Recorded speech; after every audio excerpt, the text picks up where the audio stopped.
எனக்கு ஃபர்ஸ்ட் படம் ரொம்ப பிடிக்கும். இது வந்து இதுவும் நல்லா இருக்கு. பட் குறை சொல்ற மாதிரி இல்லை, கம்பேரிசன் கிடையாது. அது கம்ப்ளீட்டாக டிஃப்ரெண்ட் ஸ்டோரி, இது வந்து கம்ப்ளீட்டாக டிஃப்ரெண்ட் ஸ்டோரி. அண்ட் ஒரு ஸ்ட்ராங் மெசேஜ் இருக்கு. அண்ட் கிளைமேக்ஸ் கிட்ட எமோஷ்னலாக நம்ம கனெக்ட் ஆகுற மாதிரி சீக்வன்சஸ் இருக்கு. ஸோ அது எனக்கு பர்சனலாக ரொம்ப பிடிச்சிருந்தது. ஸோ நல்லா இருக்கும், எல்லாருக்குமே பிடிக்கும். நிறைய ஃபாரின் லொகேஷன்ஸ் எல்லாம் இருக்குன்னு சொல்றாங்க. ஆமா, யூரோப்பை நம்மளுக்கு கண்ணில் காமிச்சிருக்காங்க. அதெல்லாம் நல்லா இருக்கு பார்க்கறதுக்கு. ஒரே ஒரு சாங் மட்டும்தான் அது, பட் எல்லாமே கவர் பண்ணிருக்காங்க. வெனிஸ், ஸ்விஸ் எல்லாமே கவர் பண்ணிருக்காங்க.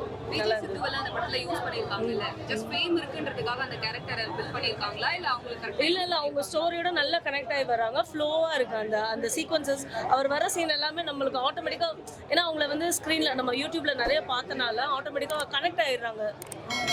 நார்மல் ஆடியன்ஸை ஈஸியாக அவங்க கிட்ட கனெக்ட் ஆகுற மாதிரி தான். அதுதான் ஹைலைட்டே. அதுதான் ஏன் இந்த பொண்ணை வந்து ஃபர்ஸ்டே யூஸ் பண்ணல அப்படின்ற மாதிரி தான் இருந்தது.